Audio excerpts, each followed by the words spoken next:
avons le plaisir d'accueillir le docteur Franck Zal, qui est un biologiste que nous n'avons pas souvent l'occasion d'entendre ici. Et je ne sais même pas si on a des biologistes dans le cabinet de nos experts. Si on en a. Je ne sais pas s'ils sont en ligne. Il y en a ici des biologistes. Bon, oui, donc, vous pouvez dire ce que vous voulez, personne ne comprendra. Le docteur Zal est un expert en biologie qui a fait le début de sa carrière au CNRS pendant une quinzaine d'années, et avant de créer une société, une Marina, qui s'intéresse à des vers marins, VER, marins, et il va nous raconter un petit peu tout ce qu'on a retenu.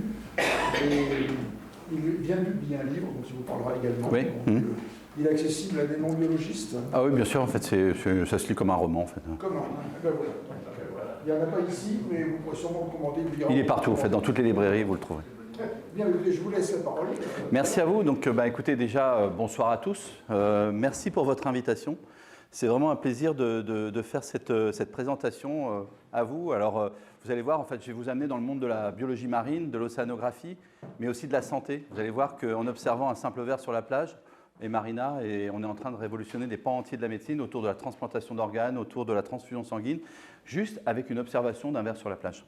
Donc, alors on m'a dit comment ça fonctionnait, donc j'espère que ça va fonctionner. Alors ça, c'était pour le joke, c'est voilà, donc ok. Voilà, mais vous allez voir, on va vous parler de vers, des vrais vers, pas des vers. Donc l'histoire que je vais vous raconter, vous allez voir, c'est l'histoire d'un chercheur, en fait, et puis un peu l'histoire de mon chemin. C'est-à-dire que moi, j'étais peut-être pas fait pour faire de la biologie marine. J'ai grandi pas très loin d'ici, en fait, dans une famille relativement modeste, en fait. Et il n'y a personne chez moi qui avait fait des études, personne chez moi avait fait de l'océanographie. Et vous allez voir, c'est une rencontre qui m'a fait, en fait, rentrer dans le monde de la mer. Et la rencontre, vous allez connaître le nom, c'est le commandant Cousteau que j'ai eu la chance de rencontrer sur mon chemin, qui m'a fait ma feuille de route pour devenir biologiste marin. Et donc aujourd'hui, en fait, de cette découverte, on révolutionne des pans entiers de la médecine. Et donc, c'est plus un rêve, c'est plus une possibilité, c'est des faits. Aujourd'hui, on a transplanté à peu près 600 personnes avec cette technologie. On a fait des greffes de face, des greffes de bras, on a soigné des personnes qui étaient brûlées, etc. par cette techno. Donc, si vous voulez, en fait, il y a énormément de com en fait, autour de ce qu'on fait, tout simplement parce que l'histoire plaît. Vous vous baladez sur la plage, vous voyez un tortillon sur la plage, et puis vous vous dites, avec ça, vous allez sauver des vies. Et donc, en fait, c'est ce qu'on appelle la bio-inspiration, le biomimétisme. C'est-à-dire qu'en regardant un ver sur la plage, qui répondait en fait à une problématique qui n'était pas résolue en médecine, c'est ce qu'on appelle l'ischémie-reperfusion. En fait, vous allez voir, l'ischémie, c'est quand il y a un manque de circulation sanguine. Reperfusion, c'est que quand on débloque un vaisseau où il y a trop d'oxygène, en fait, l'ischémie-reperfusion, ça s'appelle marée haute, marée basse pour le ver. Et le ver, depuis des millions d'années, il avait répondu à cette question médicale. Donc, j'ai fait pas mal de confs. Il y a pas mal de choses aussi disponibles en fait sur Internet. Et donc, tout a commencé en fait par un ver. Donc, par ces traces que vous voyez en vous baladant sur les plages. Alors, on appelle ça des tortillons. En fait, d'un point de vue scientifique, on appelle ça des turicules. En fait, ces traces, c'est ce que le ver mange. En fait, c'est un ver, on appelle psamivore. Il mange du sable. Alors, bien sûr, il ne se nourrit pas de silice, mais il se nourrit de matière organique qui est entre les grains de sable.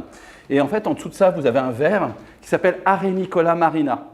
Donc, on appelle le ver, et on en a parlé tout à l'heure, en Bretagne, le busugue. Et en fait, il est très connu pour les personnes qui vont à la pêche, à la palangre, au bar, etc. Et donc, ce ver, il m'a intéressé parce qu'en fait, la question qui m'était posée, que je me suis posée, je suis sûr que personne dans cette salle se la poserait, c'est j'ai essayé de comprendre comment ce ver respirait entre la marée haute et la marée basse. J'étais chercheur au CNRS et je peux vous dire que les gens disaient « mais les chercheurs du CNRS n'ont pas autre chose à faire que s'intéresser à la respiration d'un ver marin ». Et vous allez voir qu'avec cette question de recherche fondamentale, aujourd'hui, on fait des produits thérapeutiques. Ici, vous avez un produit qui s'appelle Hemodelife, qui est utilisé en transplantation d'organes, et je vous expliquerai ce que ça fait. Et donc, cette molécule que vous voyez, c'est le sang de cet animal. Alors, le sang, c'est quelque chose, c'est un liquide physiologique complexe. Il n'y a pas que des globules rouges dans le sang, même si ça donne la couleur de votre sang. Il y a des globules blancs, il y a des plaquettes, il y a des facteurs de coagulation, etc. Et donc, moi, dans ce ver, j'ai trouvé cette molécule qui est finalement l'ancêtre de vos globules rouges. Ce qui est commun ici dans cette pièce, c'est qu'on a tous du sang. Par contre, il y a une différence. On a probablement des typages sanguins parce que, en fait, ça, c'est lié à des sucres que vous avez à la surface de vos globules rouges qui va vous donner le typage sanguin. Et vous savez que cette semaine, c'est la semaine du sang rare parce qu'en fait, on dit qu'il y a 4 ou 5 types sanguins, ABO, Rhésus positif ou négatif. En fait, il y a plus de 350 groupes sanguins différents. Et donc, à partir de cette molécule, donc, on a fait en fait différentes découvertes. Et là, j'aime bien montrer cette diapositive, c'est l'évolution. Vous savez qu'on vient tous du domaine marin. En fait, la vie est apparue sur Terre il y a 3,9 milliards d'années. Elle est restée marine pendant 3,4 milliards d'années. Et en fait, on est sorti de l'océan il y a 400-500 millions d'années. Et par où on est sorti en sortant de l'océan? Bien évidemment, par la plage, l'estran. Et les premiers organismes qui sont sortis de l'océan, ce sont les vers marins. Donc 400 millions, 400-500 millions d'années, ils sont passés par la plage. Eux, ils sont restés sur la plage, les arénicoles. D'autres sont allés dans votre jardin. Si vous avez un jardin, ce sont les vers de terre. Et d'autres sont allés dans les rivières, ce sont les sangsues. Il existe à peu près 10 000 espèces de vers. Et donc, ils sont sortis donc, de l'océan il y a 500 millions d'années. Et ce qui est intéressant aussi, c'est que la molécule dont je vais vous parler, l'hémoglobine, qui est en fait au centre de tous les processus de la vie, c'est une molécule extrêmement ancienne. Au démarrage, l'hémoglobine, qui lie votre oxygène, aujourd'hui dans cette pièce, n'était pas du tout une molécule qui transportait l'oxygène. C'était une molécule qui détoxifiait l'oxygène, qui était toxique pour les organismes aérobies. Vous savez que pendant des millions d'années, pendant plusieurs milliards d'années, en fait, il n'y avait pas d'oxygène. Et donc l'oxygène a commencé à apparaître sur la surface de la Terre il y a 2,4 milliards d'années, en même temps que cette molécule. Donc cette molécule est très conservée dans tout le règne du vivant. Ensuite, en fait, on a du mal à dire c'est quoi 500 millions d'années. Notre ancêtre commun, qui était une femme, qui s'appelait Lucie, qui était une australopithèque, c'est 3 millions d'années. Et nous, ici, dans cette pièce, on n'a que 160 000 ans. Donc, en fait, vous imaginez 160 000 ans par rapport à 450 millions d'années, on n'est rien. D'un point de vue évolutif, on n'est rien. Quelques microsecondes, en fait, dans l'évolution. Et donc, pour vous donner aussi une autre référence, vous savez, la météorite qui est tombée sur la Terre et qui a détruit les dinosaures, c'est 66 millions d'années. Donc, encore une fois, 450 millions d'années, lui, le ver sur la plage, il était là, même s'il y a eu la météorite qui est tombée, en fait, sur la planète Terre. Je commence toujours ma présentation par ces 3 chiffres pour vous donner l'ampleur en fait, de ces travaux et de cette découverte. 100 millions, qu'est-ce que c'est? Il manque dans le monde 100 millions de litres de sang pour satisfaire les besoins de la population mondiale. Alors, je ne sais pas si vous donnez votre sang, mais en fait, le sang est un produit périssable. En fait, quand je parlerai de sang, ça sera plutôt la poche de culot globulaire, la poche rouge. Ça, on peut la garder que 42 jours à 4 degrés. Et après, on est obligé de la détruire. Parce qu'en fait, il y a de l'hémolyse, les hémoglobines vont sortir du globule rouge. Donc, c'est un produit périssable. Donc, 100 millions de litres de sang qui manquent tous les ans pour satisfaire les besoins de la population mondiale. 350 000, c'est le nombre de patients qui attendent un greffon dans le monde. En France, on est 30 000 à attendre un greffon. Et donc, il faut savoir que sur cette liste, il y a à peu près 1000 patients qui décèdent tous les ans, sachant qu'on perd un greffon sur 2. Donc, vous voyez, c'est une perte terrible en fait, de greffons qui auraient pu être transplantés. Et 30 secondes, il y a une amputation toutes les 30 secondes dans le monde liée à un problème de plaie. Alors principalement des plaies du diabétique qui vont avoir des problèmes d'oxygénation de la plaie et surtout de cicatriser en fait, parce que vous allez voir que le dénominateur commun de ça, c'est l'oxygène. En fait, votre sang, notamment les globules rouges, c'est extrêmement important pour transporter l'oxygène. Sans transporteur d'oxygène, vous ne pouvez pas vivre. Et puis, en fait, vous voyez bien aussi que quand vous déconnectez un greffon, il va être déconnecté de la circulation sanguine, donc il ne va plus être oxygéné. Quand vous êtes ici à Paris, que vous allez chercher un cœur à Marseille, vous avez 4 heures. 4 heures pour faire l'aller-retour, pour aller le greffer chez le patient. Tout simplement parce qu'en fait, le cœur, il va sentir qu'il n'a plus d'oxygène, et donc il va dépérir, il va nécroser et il va mourir. Et, donc, et puis les plaies, je vous ai dit, en fait, c'est un problème d'oxygénation, donc on a besoin d'oxygène pour cicatriser. Alors pourquoi on a besoin de ces produits sanguins?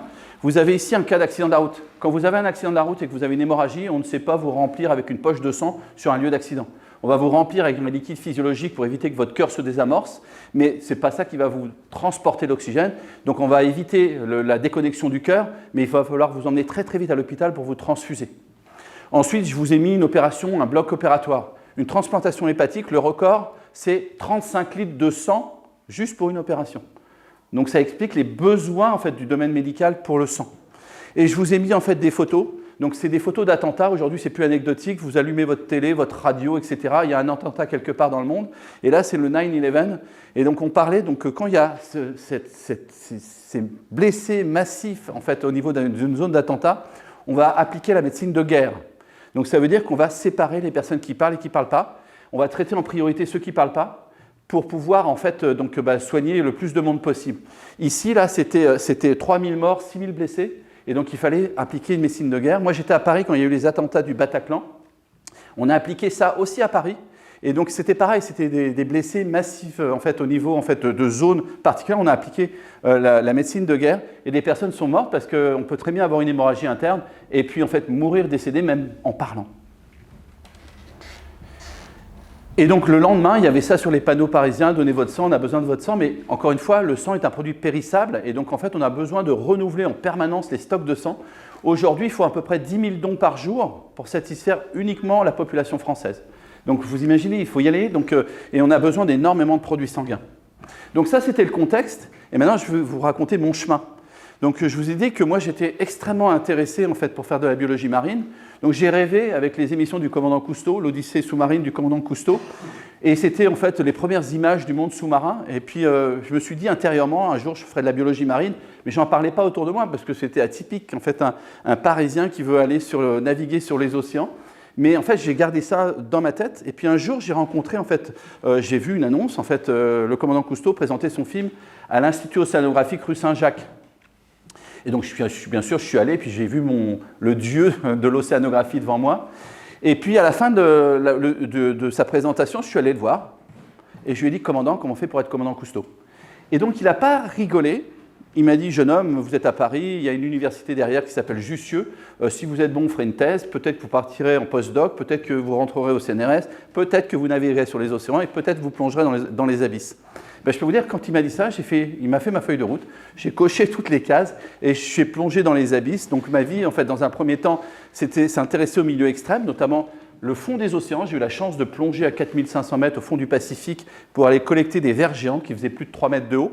Et puis en fait, une zone extrême qui est la plage, je vous en parlerai par la suite. Mais en fait, la première partie de ma vie, c'était quand j'étais au CNRS, j'ai navigué, j'allais 2 mois en mer en plein océan. Tous les points noirs, là, c'est où on a été, sur les dorsales océaniques. Et finalement, voilà, c'était ma vie pendant 15 ans. Donc j'allais sur les bateaux océanographiques, je plongeais avec les sous-marins, le Nautil, l'Alvin américain, le Victor, c'était un ROV, et puis on allait collecter des organismes marins. Et très très vite, alors c'était super intéressant, mais très vite, j'ai été frustré tout simplement parce que moi, ce qui m'intéressait, c'était la physiologie. La physiologie, c'est travailler sur le vivant. Mais quand vous êtes au large des Galapagos et que vous devez revenir à Roscoff, en Bretagne, il fallait congeler les organismes. Et donc je faisais de la biochimie quand j'étais au labo, et moi, ça ne me plaisait pas, il fallait que je trouve quelque chose vivant pour pouvoir travailler. Et donc, je me suis intéressé dans un premier temps à ces vers. Donc, il faut voir que cette pièce, je ne sais pas, ça fait 3,50 mètres, 4 mètres de haut. Et bien, en fait, ces vers, ils sont la hauteur de cette pièce, 4-5 cm de diamètre. Et puis, en fait, vous naviguez dans une forêt de vers, en fait, avec votre sous-marin. Puis, de temps en temps, vous en prenez un pour les étudier.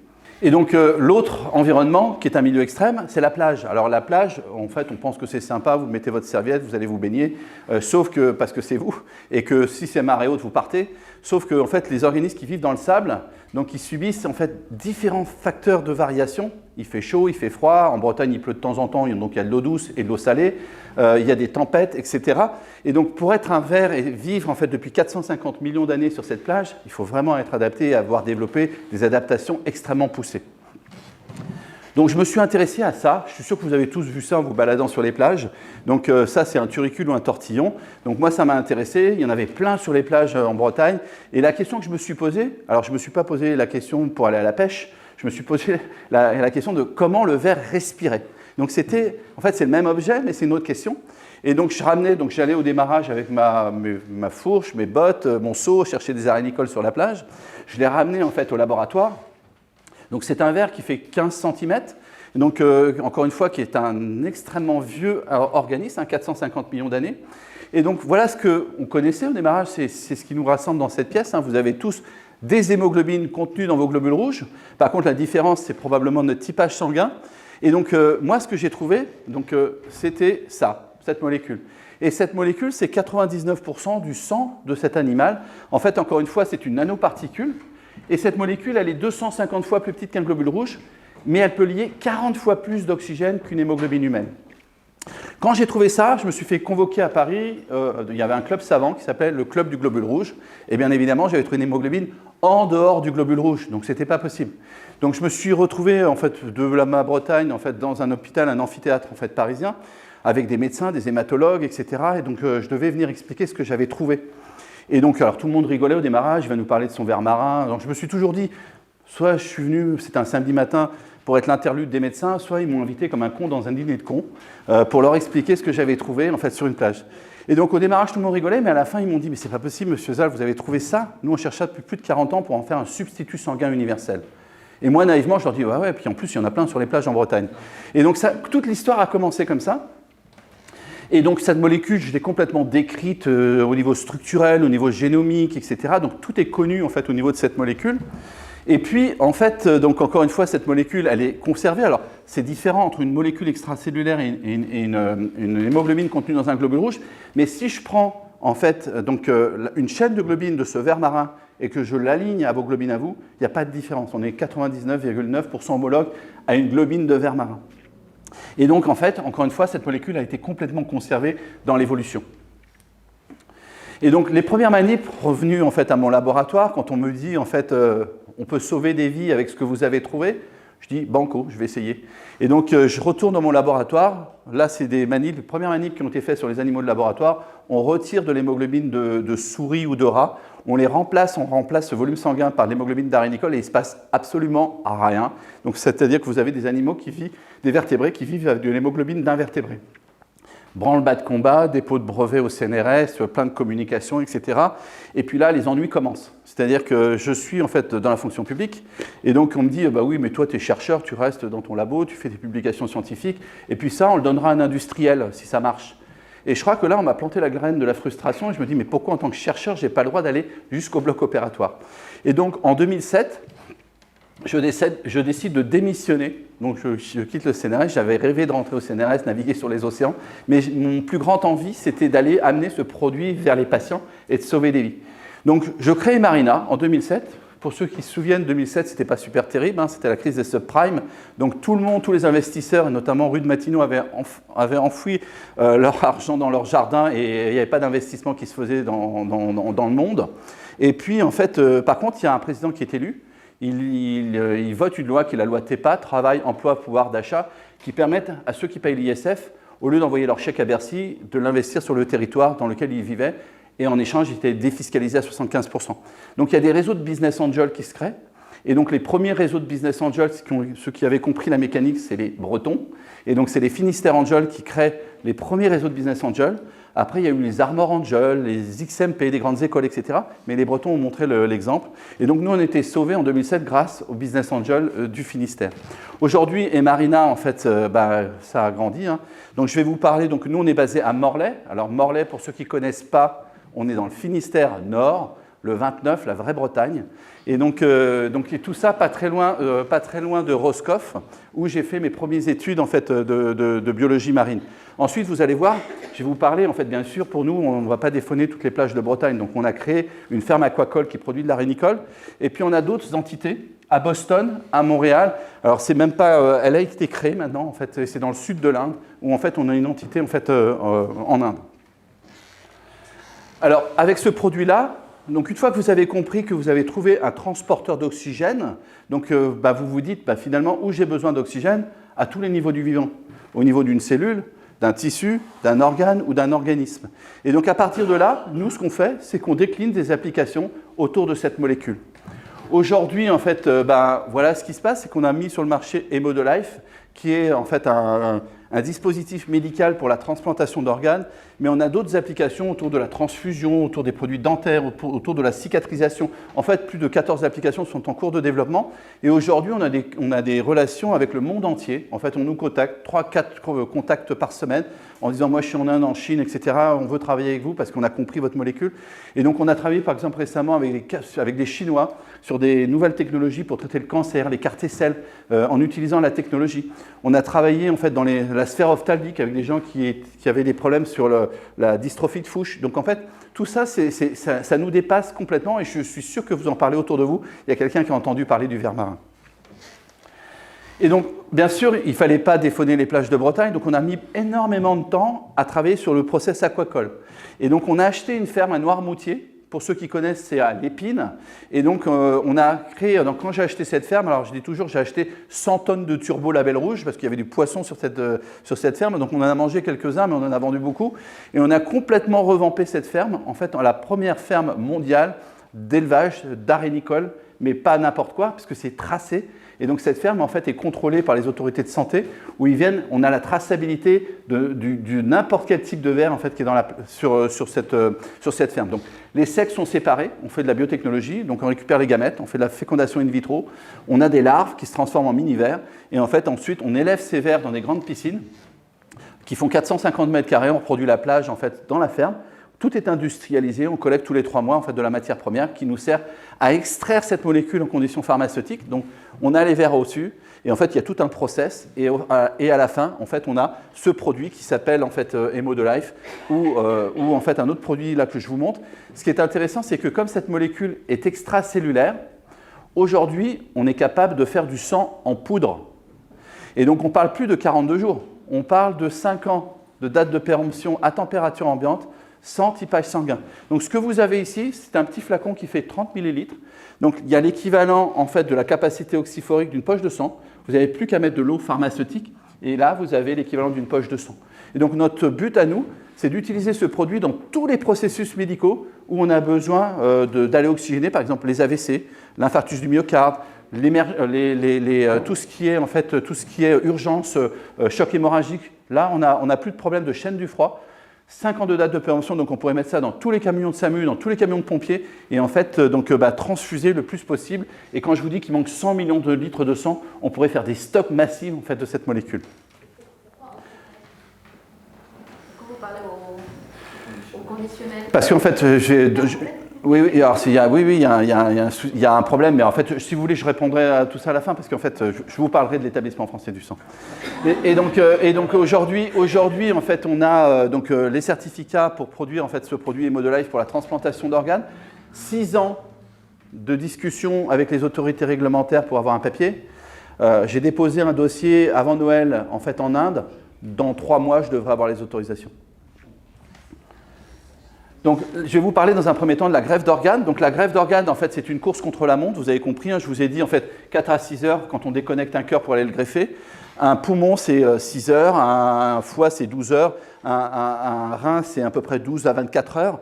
Et donc, ça, c'est un problème. Donc, c'est une course contre la montre. Vous voyez, les hélicoptères, les voitures, etc., etc.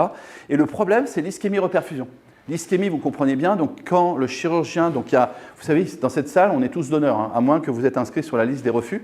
Et donc, si vous êtes en mort cérébrale, vous êtes un donneur. Et en fait, ce qui va se passer, c'est que le chirurgien, qui va vous prélever, en fait, par exemple les reins, va clamper en fait la veine et l'artère, va découper en fait votre organe, va le sortir du corps. Et en fait, là, vous comprenez bien, il n'y a plus d'oxygénation en fait du greffon. Vous n'êtes plus oxygéné par la circulation sanguine. Et donc là, le process de mort va commencer. Et donc là, il va falloir vous reconnecter très très vite, sinon on va perdre ce greffon. Et donc le problème, et donc quand on vous, donc vous voyez, vous avez un manque d'oxygénation quand on vous déconnecte, mais quand on vous greffe, vous avez un trop plein d'oxygène parce qu'en fait on vous remet massivement de l'oxygène. Et donc ça, c'est ce qu'on appelle l'ischémie-reperfusion. Et enfin, encore une fois, l'ischémie-reperfusion, c'est pour le verre, je vous expliquerai, c'est marée haute, marée basse. Donc lui, il a dealé avec ça depuis des millions d'années.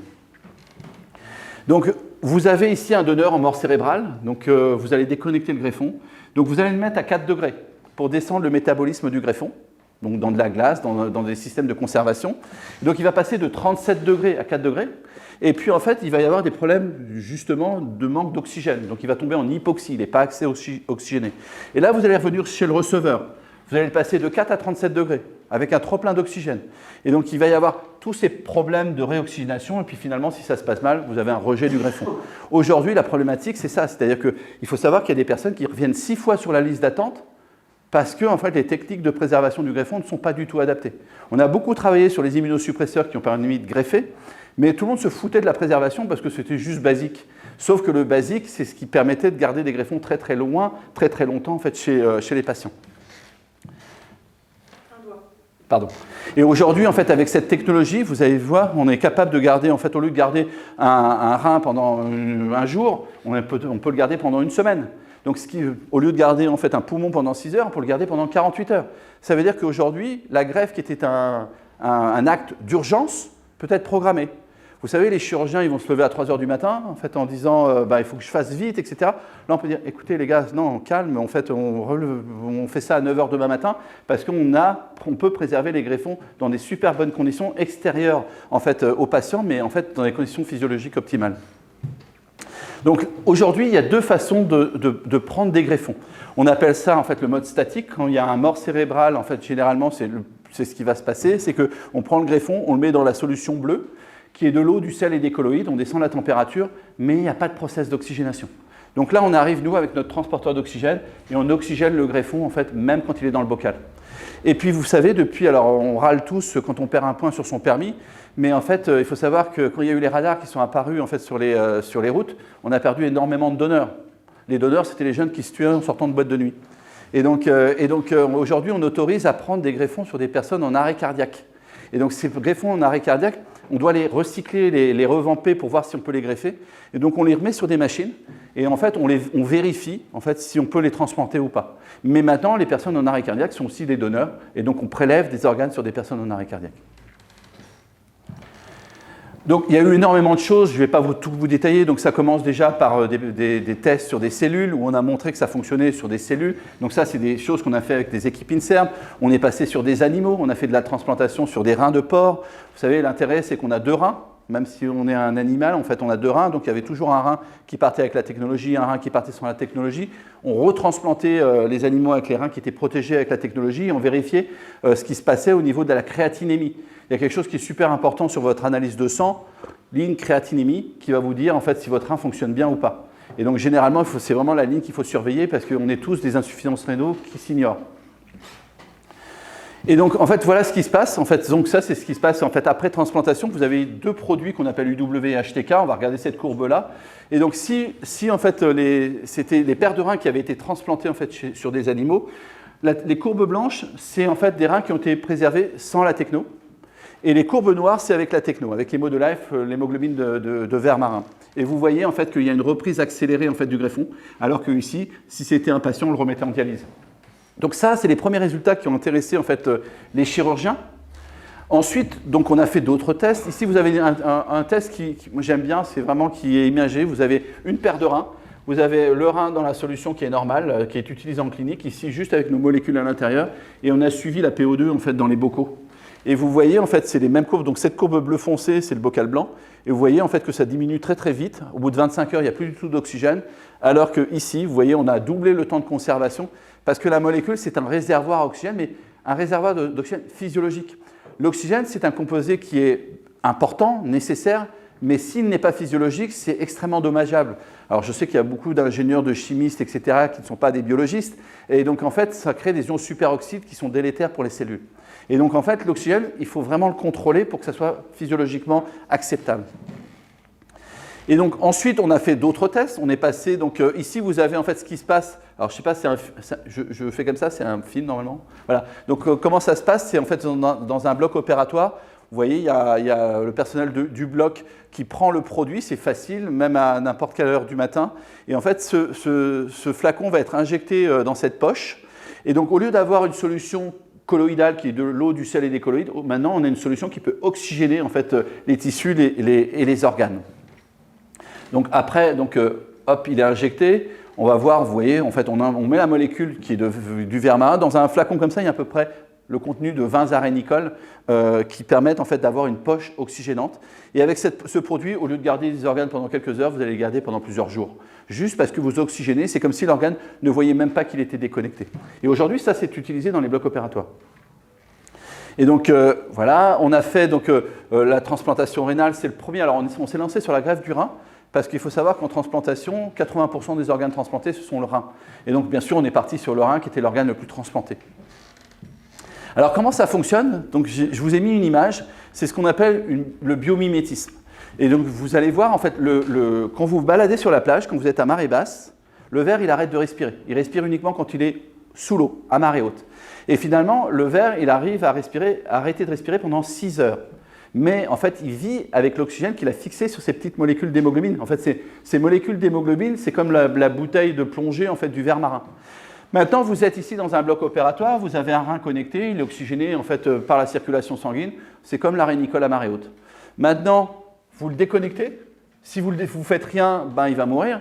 Et donc, par contre, moi, ce que je fais, c'est que je lui rajoute les molécules d'hémoglobine pour lui faire croire qu'il a toujours une réserve d'oxygène. Et on a montré que c'était comme si les reins ou les organes ne voyaient même pas qu'ils étaient déconnectés.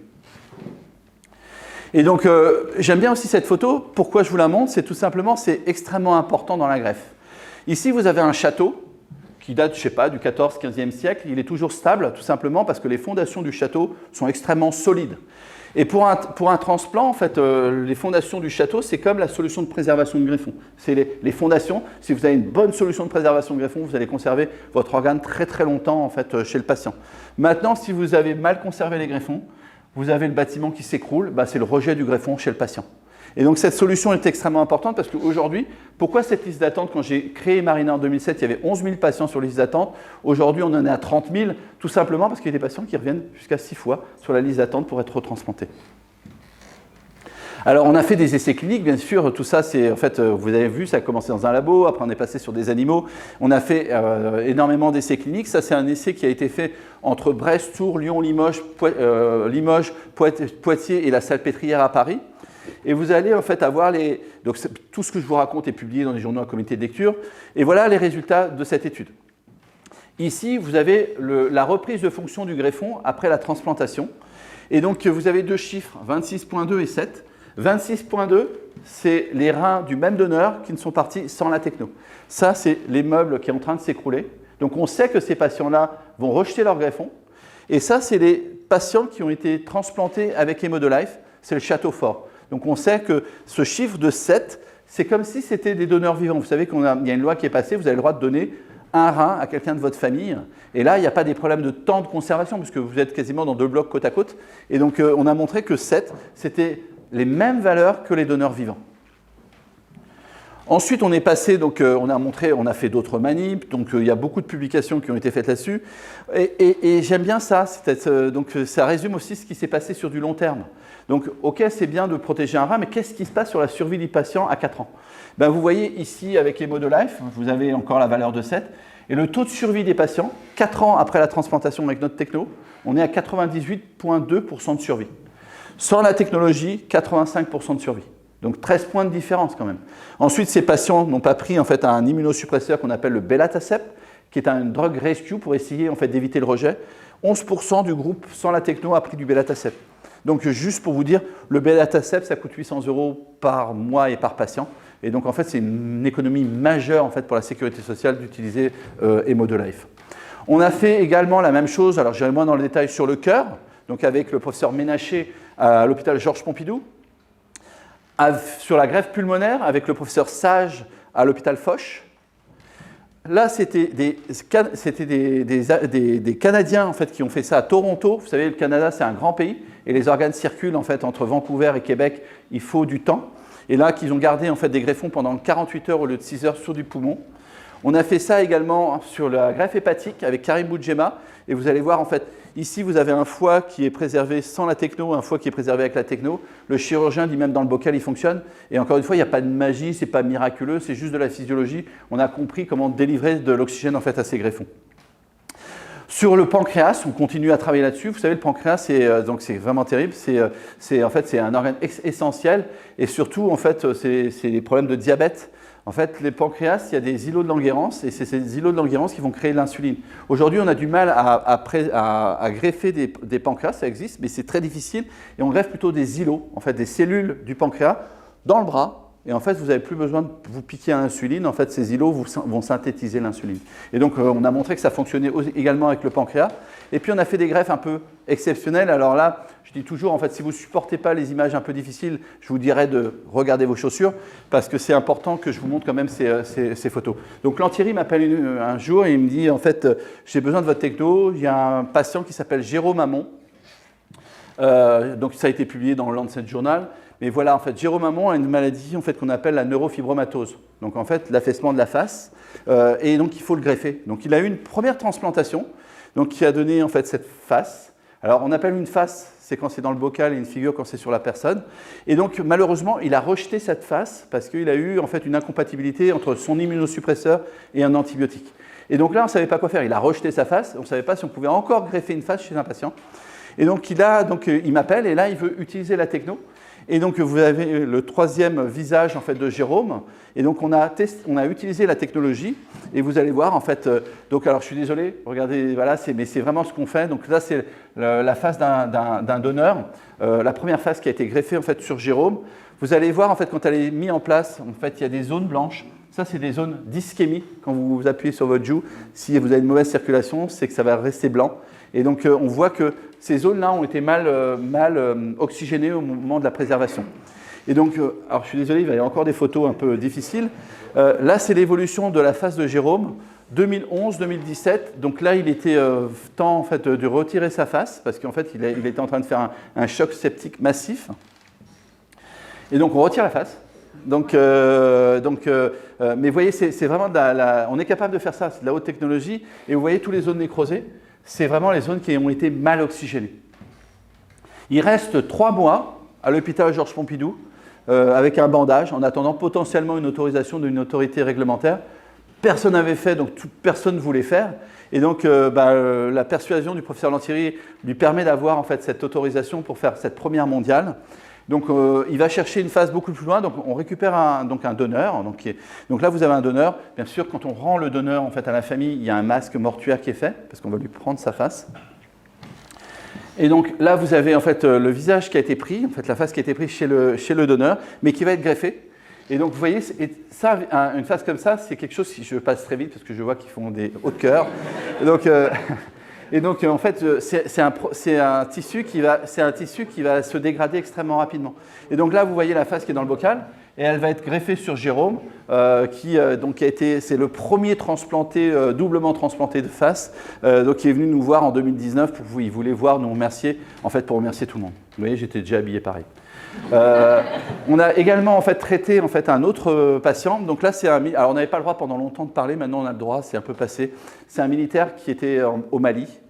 Donc vous voyez sa photo sur sa carte militaire. Malheureusement, il tombe la tête la première dans un transfo de tension. Et donc on récupère en fait, ce patient à Percy. Donc vous voyez, complètement il y a un trou. Et donc on est pendant la période du Covid. Donc il reste pendant à peu près 8 mois avec une greffe de peau en attendant une face. Et puis, en fait, donc, on a les autorisations, on va chercher une face, préservée avec la technologie. On découpe la face, parce que vous voyez, ce n'était pas non plus quelque chose qui était total. Et vous avez donc la mise en place de la face chez ce militaire. Et voilà, en fait, l'évolution du militaire. Donc aujourd'hui, donc c'était 1 an après la transplantation, il retravaille. Donc il retravaille, il est toujours à l'armée. Donc bien sûr, il ne va plus en OPEX au Mali. Mais je me dis toujours, vous imaginez en fait cette techno, en 14-18, quand on appelait les gueules cassées, tout ce qu'on aurait pu réparer avec la technologie qu'on apporte, alors que vous savez, ils avaient des masques de cire ou ils avaient des masques pour ne pas voir leur figure. Et donc aujourd'hui, en fait, on est capable de transplanter en fait, carrément des faces sur des patients. Alors ça, c'était marrant, c'était comme on n'avait pas le droit d'en parler, les militaires nous ont remerciés en faisant une photo au-dessus de l'Irak, en disant on vous remercie parce que vous avez sauvé un des nôtres. Par contre, personne, l'État n'en avait pas parlé, parce qu'on n'avait pas le droit d'en parler, c'était trop touchy, c'était au Mali. Donc. Ensuite, il y a eu d'autres, donc ça fait le tour du monde, et aujourd'hui, en fait, ça c'est un cas, donc Sharma et Layer m'appellent en disant, nous on a un cas, est-ce que ça marche sur la greffe de bras ? Je dis, on n'a jamais fait ça. Donc, il me parle en fait, d'un patient qui a pris un câble haute tension, 11 000 volts, donc il perd les 2 bras. Et ça, c'est très commun en Inde. Il y a ce genre de problème, c'est extrêmement commun. Et donc là, bien évidemment, il veut lui greffer des bras. Donc, je suis désolé, ça va être aussi un peu difficile. Regardez vos chaussures. Donc là, vous êtes dans un bloc opératoire. Donc, vous avez en fait un donneur. On va récupérer les 2 avant-bras d'un donneur pour aller les greffer chez le receveur. Et donc, on prend les bras du donneur et là, on les perfuse avec la molécule parce que il faut oxygéner le bras.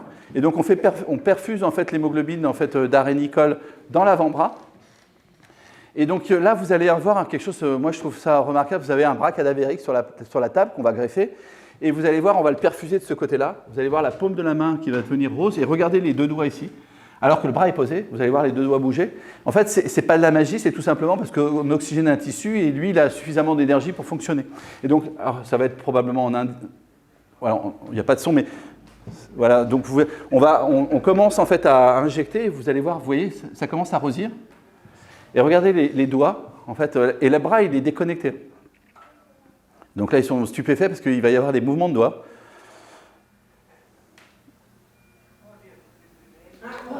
Alors que le bras est posé sur la table. Donc après donc, le bras il est complètement oxygéné et on va le transplanter. En fait, on va le transplanter et là on le transplante au patient. Donc ce patient il a une double transplantation d'avant-bras. Et donc vous avez le patient que j'ai revu après, il travaille, il conduit. Il y avait une chose, il y a 9 mois, il n'arrivait pas à sentir le chaud et le froid. Maintenant, il récupère parce que les nerfs poussent très très lentement. Mais maintenant, il a récupéré complètement en fait, l'usage de ses bras. Il travaille, il conduit, etc. Donc on a greffé 2 avant-bras. On a travaillé également sur une personne qui était en fait amputée beaucoup plus haut, pareil en Inde, donc juste au niveau de l'épaule. Et donc il a été transplanté. Donc ça, c'était en février 2023. On a aussi travaillé, alors vous avez sûrement entendu parler de cette jeune femme qui est née sans utérus. Et en fait, qui a eu l'utérus de sa maman et qui a donné naissance à 2 enfants. Donc ça a été fait à Foch par le professeur Ayoubi. Et donc on travaille aussi pour préserver des utérus. Alors aujourd'hui, il y a des programmes de donneuses vivantes. En fait, c'est sa maman qui a donné l'utérus à sa fille. Mais aujourd'hui, en fait, il y a des programmes de femmes décédées, notamment à Rennes, avec lesquels on travaille pour aller greffer des utérus pour pouvoir, en fait... Alors ces femmes, c'est assez rare, mais en fait, il y a quand même de nombreuses femmes qui naissent sans utérus. Alors, ce qui est marrant, c'est qu'en fait, vous voyez, je vous parle de ça, moi j'étais à Morlaix, la vraie Bretagne, dans le Finistère Nord, et donc je me fais appeler par ce monsieur-là qui s'appelle Peter Radcliffe, et donc il me dit, écoutez, monsieur Zal, Sir Peter Radcliffe qui venait avoir le prix Nobel en 2019, et il a eu le prix Nobel pour quelque chose qu'on appelle IF1. En fait, il a montré que n'importe quelle cellule de votre corps était capable de sentir le niveau d'oxygène et d'adapter sa physiologie. Et il me dit, j'ai eu le prix Nobel, mais vous utilisez mon prix Nobel. Je dis, bah oui. Et puis depuis, en fait, on travaille avec Sir Peter Radcliffe à Oxford sur différents manips, notamment de transplantation d'organes. Alors il y a beaucoup de personnes, professeur Carpentier, vous l'avez sûrement entendu parler pour le cœur artificiel. Il nous a remis un prix, alors il ne nous a pas parlé du cœur artificiel, il nous a dit qu'il y aurait 2 événements majeurs en transplantation, les immunosuppresseurs et notre technologie qui allait donner du temps aux chirurgiens. L'Anthierry aujourd'hui ne greffe plus en fait sans la technologie. Et puis, en fait, on a d'autres applications. Donc, je vais aller plus vite. On développe des applications dans le domaine dentaire, dans les maladies parodontales. Les maladies parodontales, alors, vous savez, quand vous vous brossez les dents, ça vous arrive de saigner, tout simplement parce que la gencive est décollée de la dent et puis il y a des bactéries anaérobies qui vont vraiment être délétères. Et si vous faites rien, vous pouvez perdre votre dent et même perdre l'os. Et en fait, on a montré qu'en utilisant la molécule dans des gels, on est capable en fait, d'aller détruire ces bactéries anaérobies. Et donc ça, c'est en développement en fait, dans Emarina. Et pour la petite histoire, mon épouse est dentiste et c'est elle qui a développé en fait, la formulation. Donc il y a eu plein de papiers qui ont été publiés, je ne vais pas vous décrire ça. Ça, c'est plutôt intéressant, c'est qu'aujourd'hui, vous avez probablement, si ça vous intéresse, cliquez en fait healing ou cicatrisation. On a développé un pansement qui est en fait, alors c'est pas un pansement tel que vous le connaissez, c'est un pansement qui est sous forme de gel dans une seringue qui contient la molécule d'hémoglobine. Et en fait, c'est principalement utilisé pour des plaies hypoxiques. Et je vais vous montrer des cas qui ont utilisé la techno. Alors, on est en plein dedans, là, on est en train de traiter un grand brûlé à 95% de brûlure à Saint-Louis. Et donc, vous allez voir comment ça fonctionne. Alors ça, c'est une... Alors, je ne sais pas si vous avez des jeunes filles ou si même vous collez, alors je parle aux dames, des faux ongles. Ça, c'est une dame, 28 ans, qui voulait se coller des faux ongles. Et en fait, au lieu de prendre de la colle, je ne sais pas, moi je ne suis pas spécialiste des faux ongles, mais elle prend de la cyanolite. Et donc, vous voyez, elle met de la cyanolite, et puis là, ça fait 90 degrés sur les doigts. Et donc, j'ai un coup de téléphone de Paris, de l'Anthierry, qui me dit, écoutez, monsieur Zal, qu'est-ce que vous en pensez? Moi, je vais l'amputer. Et je lui dis, attendez, non, on va peut-être essayer. De toute façon, si vous devez l'amputer, vous l'amputerez. Et donc, à un moment donné, en fait, là, c'est les difficultés parce qu'à un moment donné, donc, ce produit-là, il est en compassionnel. Donc, il n'est pas autorisé. On n'a pas un marquage CE d'autorisation. Donc, il faut négocier au cas par cas. Et là, je me souviens très bien d'une discussion que j'ai eue avec la NSM. Donc, ils n'avaient pas de nouvelles. Donc, la jeune femme était comme ça. On ne savait pas ce qu'on allait faire de sa main. Et puis, en fait, la NSM, c'est l'Agence nationale de sécurité du médicament. Et donc, la NSM dit non. Je dis, mais pourquoi vous dites non? On va lui couper les doigts. Il me dit, bon, on coupe les doigts. Et donc, je lui dis, bah, écoutez, voilà le 06 du chirurgien. Moi, je veux essayer ma technologie, mais si vous voulez qu'on lui coupe les doigts, voilà, téléphonez au chirurgien et dites-lui qu'on va lui couper les doigts. Et donc, il va me dire, ah non, je ne le fais pas. Je dis, bah, alors il n'y a pas le choix, on va essayer de la soigner. Et donc, on a eu les autorisations comme ça. Et à chaque fois, c'est la compétition, en fait, quasiment, de renvoyer, en fait, la responsabilité sur les autres. Donc, on a sauvé la main de cette jeune fille. Ça, c'est une femme, en fait, qui a cuisiné, qui s'est mis de l'huile, en fait, sur la poitrine. Et donc on la retrouve comme ça. Donc là, c'est le premier traitement. Donc c'est le traitement classique de la flamazine, il ne se passe rien, on n'arrive pas à cicatriser, etc. Et là, en fait, on nous demande d'utiliser la techno, et vous allez voir, moins de 22 jours, en fait, elle est quasiment cicatrisée sans greffe de peau. Et donc, c'est vraiment une petite révolution parce qu'aujourd'hui, en fait, on est capable de cicatriser sans même faire des greffes de peau. Et donc, il y a d'autres cas qui ont été traités. Ça, c'est une jeune fille, en fait, qui a un accident de scooter, qui se prend le scooter, le pot d'échappement brûlé. Et donc, c'est pareil, traité avec Hémodelife, avec Emiling.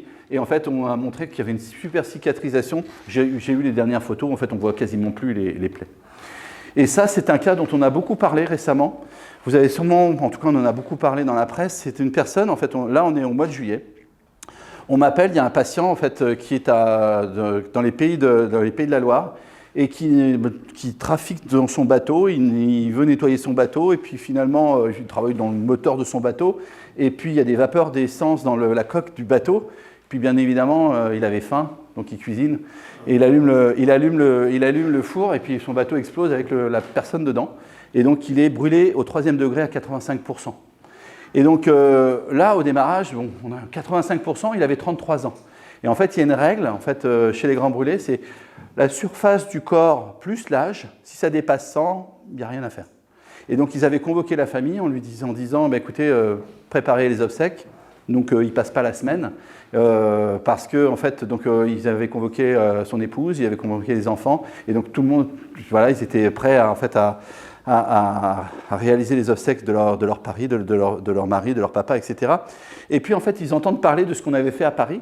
Et son épouse, en fait, pousse le chirurgien, le professeur Perrault, en disant « J'ai entendu ça, vous pensez que ça peut marcher, etc. » Donc, les chirurgiens se mettent en contact. Et quelques jours après, on est autorisé, en fait, à traiter les plaies de ce patient. Donc là, on est le 14 juillet. Vous imaginez, avoir la NSM, l'administration, le 14 juillet, c'était pas facile. Et par contre, on s'accroche. Et puis on envoie les pansements le 14 juillet. Vous voyez, le 14 juillet, première application donc le torse et le dos. Donc le dos continue à être traité par la flamazine et l'abdomen est traité par Emiling. En 48 heures, le torse cicatrise. En fait, vous voyez, tout ce qui est rouge, c'est la granulation, c'est la première étape de la cicatrisation. Le dos, il ne se passe absolument rien. Et donc après, vous allez voir, en fait, en quelques jours, là, vous voyez, 24 juillet, 8 octobre, on voit même plus qu'il a été brûlé. En fait, il est complètement... Et puis, vous pouvez zoomer, je ne sais pas si on peut zoomer, mais en fait, alors, je vais zoomer, vous regardez. Mais en fait, il a vraiment de la peau néosynthétisée et il n'a même pas de kéloïdes. Il a même pas vous savez, chez les grands brûlés, souvent, il y a des kéloïdes. Et en fait, c'est une révolution totale. Et aujourd'hui, on est en train donc, de traiter une femme qui vient de la Guadeloupe, qui a été brûlée à 95%, pas très loin d'ici, à Saint-Louis, parce que la techno est connue. Puis alors, j'ai alerté, vous avez entendu cette nuit, là, donc il y a un bâtiment qui a brûlé à Marseille avec 4 enfants brûlés. Donc on a interpellé le maire, donc je ne sais pas si vous avez le 06 du maire de Marseille, mais en tout cas, on lui a dit qu'on pouvait aider. Ensuite, on travaille sur d'autres maladies génétiques, la drépanocytose. La drépanocytose, c'est une maladie génétique qui touche principalement les populations d'origine africaine. Ils ont une mutation d'un gène qui va créer, au lieu d'avoir un globule rouge sous forme de boron, vous avez en fait des globules rouges qui sont un peu déformés, qui vont créer des crises occlusives. Et en fait, on est obligé d'exsanguiner ces patients parce qu'ils ont vraiment des douleurs monstrueuses partout. Et ils sont souvent immunisés à la transfusion sanguine, donc on ne peut même pas les transfuser. Et donc on a montré qu'en utilisant la technologie des Marina, on était capable en fait, de réverser les globules rouges pour donner une bonne forme et donc permettre la circulation sanguine. Et là on travaille avec Imagine, pour ceux qui connaissent, à côté de Necker, qui est spécialisé dans les maladies génétiques. On va visiter au sein de l'expert actif, on a fait une visite Imagine, puisque Caroline Nuit, qui est l'autre fondatrice, et trésorière de l'Institut Imagine. D'accord. Vous pouvez dire qu'on travaillait avec le professeur Olivier Lermine sur la drépanocytose. Et donc, voilà, j'ai écrit cette histoire, en fait. Donc, j'ai besoin d'écrire cette histoire parce que cette histoire, vous voyez, c'est un simple vers sur la plage. J'ai voulu écrire mon histoire parce que je veux montrer aussi que, en fait, il y a des innovations qui peuvent être simples juste en observant la nature. Et donc, toute cette histoire aujourd'hui est publiée, en fait, qui s'appelle, en fait, cette histoire s'appelle Un trésor sous le sable. C'est publié aux éditions Les Arènes. C'est sorti le 18 janvier. Et je vous invite à le lire ou de le donner à vos jeunes, parce qu'en fait, vous allez voir, il y a pas mal de messages qui sont donnés dedans. C'est souvent, on se bloque en disant « Non, moi, j'y arriverai jamais, je ne suis pas né dans la bonne famille, je n'ai pas assez d'argent, voilà, c'est pas facile, etc., etc. » Je peux vous dire que, en fait, moi, tout ça, je l'ai connu. Et en fait, je pense que ce livre, c'est vraiment une histoire de persévérance, d'abnégation, de résilience pour en arriver jusque-là. Et ce qui est intéressant, c'est quelques jours après, c'est un livre qui est les meilleures ventes en fait, à la FNAC en santé et médecine. Maintenant, je finis ma présentation sur cette diapositive. Donc cette diapositive, vous dites, mais il va nous parler de quoi après ces vers? Et donc ici, je vais vous parler en fait de quelque chose qui m'interpelle. En fait, et j'adore cette phrase de Léonard de Vinci qui disait « Regarde vers la nature, c'est là qu'est ton futur ». Moi, la nature, c'était ces vers sur la plage, je les ai regardés et vous avez vu ce qu'on est en train de faire avec cette technologie. Et donc pour moi, la nature, c'est une bibliothèque d'innovation. Franchement, vous avez vu, 3,9 milliards d'années. Je crois qu'Emarina a le plus grand niveau de recherche et développement, parce que nous, on a 450 millions d'années de R&D qu'on a trouvé sur la plage, qu'on n'a pas payé. On a juste trouvé un ver sur la plage. Et donc maintenant, je vais vous amener, en fait, vous allez voir, c'est ce qu'on appelle aussi la biodiversité. Maintenant, vous allez venir avec moi dans un château. Un château, alors ici, il fait un peu chaud dans cette pièce, mais un château où il ferait froid, avec une belle bibliothèque derrière. Vous avez une cheminée et une boîte d'allumettes. Et donc, je peux vous assurer que le premier réflexe de l'homme ou de la femme, c'est de prendre un bouquin de la bibliothèque, le mettre dans la cheminée, allumer en fait le bouquin pour réchauffer un peu la pièce. Et puis un bouquin, ça ne suffit pas. Donc on va brûler tous les bouquins de la bibliothèque. Et puis en fait, vous avez tous les bouquins de la bibliothèque qui sont dans la cheminée, et puis vous avez toujours froid. Puis vous dites, mais c'est pas grave, la bibliothèque est en bois, je vais brûler la bibliothèque. Et puis finalement, vous êtes retrouvé dans une pièce un peu comme celle-ci, blanche, avec 100 bouquins, sans rien. Et puis, vous avez toujours froid. Et puis là, vous prenez conscience en disant, mais peut-être qu'en lisant les bouquins, il y avait la solution pour se chauffer. Et c'est ça la biodiversité, c'est-à-dire que c'est pas, alors je suis désolé, je suis à Paris, je dis toujours que biodiversité, c'est pas un mot de bobo parisien, c'est vraiment quelque chose qui est important, parce qu'on vient tous de l'océan, on vient tous de cette nature, et il faut protéger cette nature au lieu de détruire en fait ces livres. Et c'est voilà le message de fin de ma conférence. Merci à vous.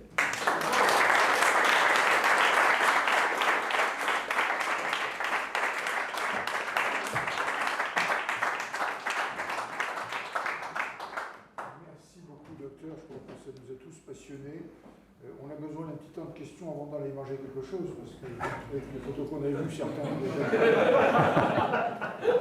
Donc, je vais ouvrir le débat dans la salle pour les questions, ou le débat par Internet. Je lance. Vous lancez.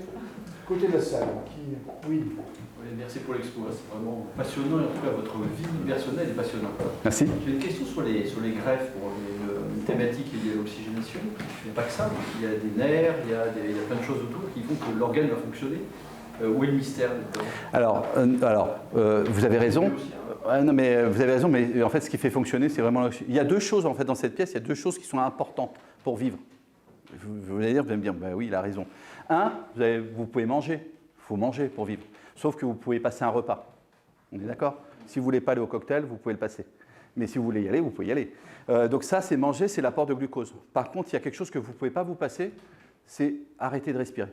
Si on fait l'essai dans cette salle, vous allez tous tomber dans quelques minutes. Et donc, en fait, ces deux produits-là. Donc, en fait, on peut trouver des solutions de préservation de greffons pour donner en fait, du sucre au greffon. Mais on ne peut pas donner, aujourd'hui, il n'y a pas de technologie parce que c'est de l'oxygène physiologique. Vous avez bien compris que si on faisait buller de l'oxygène dans ces poches de solution, ça ferait du stress oxydant, donc ça ne marcherait pas. Et donc après, les nerfs, il n'y a pas de nerfs particuliers en fait, dans les greffons. Quand on greffe en fait, un foie, un poumon, etc., on va plutôt, dans un premier temps, reconnecter en fait, les vaisseaux. Après, en fait, les nerfs, vous avez vu sur la face, ça repousse. En fait, alors c'est lent, on dit que c'est à peu près en fait, 1 mm par mois, mais ça repousse. Et donc, en fait, on peut faire repousser des nerfs. Gilles. Donc merci mille fois, parce que vraiment, je suis épaté par tout ce que vous avez raconté, c'est extraordinaire. Et en même temps, je suis choqué quand vous expliquez à quel point la NSM bloque. On est juste effondré, effaré des blocages de l'administration, j'imagine. Enfin, je ne peux pas comprendre, quoi. C'est mon quotidien, je vis ça depuis 16 ans, 17 ans. Je me bats avec ces administrations en fait, qui ne sont pas du tout pragmatiques, qui sont dogmatiques.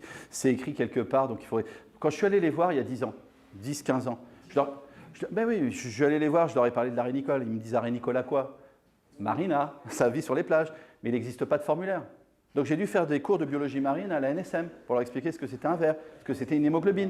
J'ai eu des trucs de fou en fait. À un moment donné, je discute avec des autorités réglementaires, on me dit mais votre protéine c'est comme un anticorps monoclonal. Je dis mais vous êtes allé à l'école. Donc à un moment donné, en fait, c'est pas du tout, en fait, ils n'ont pas du tout de conscience de ce qu'on fait. Et nous, on est dans une innovation de rupture. Donc il n'y a pas de formulaire. Donc, on ouvre en fait une voie et donc il faut créer tous les formulaires. Donc par exemple là, on a traité cette patiente, là on a eu l'autorisation d'envoyer. Ils me disent, c'est la dernière fois. en compassionnel, je dis mais non, peut-être que les gamins là qui veulent aussi là, le traitement là, au lieu de les laisser en fait souffrir en fait à Marseille dans un hôpital. Donc en fait, on est en permanence en train de se battre contre des autorités réglementaires. Alors il y a quelque chose qui est un frein pour moi à l'innovation. C'est vraiment le principe de précaution. Le principe de précaution qui était bien au démarrage, c'était pour éviter en fait que les pétroliers s'échouent comme la Mococadis sur notre plage en Bretagne. Mais d'un autre côté, le principe de précaution, c'est devenu la précaution par principe. Donc si vous dites non, bah, vous ne vous trompez pas. Mais on n'avance pas, on ne fait pas avancer une société avec un principe de précaution. Il faudrait inventer le principe je sais pas, de l'innovation responsable. Mais aujourd'hui, en fait, les autorités vous disent non, parce qu'ils n'ont pas envie d'être mis en cause. Oui, c'est un problème de judiciarisation de la société. Exactement. Ils ont peur d'être mis en examen parce qu'ils ont donné une autorisation. Il y a quand même un process en cours, j'imagine, pour qu'un jour aboutisse... Alors, Emo de Life, je vous ai dit, en fait, on a travaillé pendant... Le premier produit, le certificat qu'on a, on s'est battu pendant plus de 6 ans pour avoir un certificat, alors qu'on avait déjà démontré que ça fonctionnait. Donc aujourd'hui, en fait, les patients, on les a soignés. Vous avez vu les cas. La dame, en fait, de 28 ans, elle fait de l'escalade, elle a récupéré ses doigts, donc elle est contente de son pension.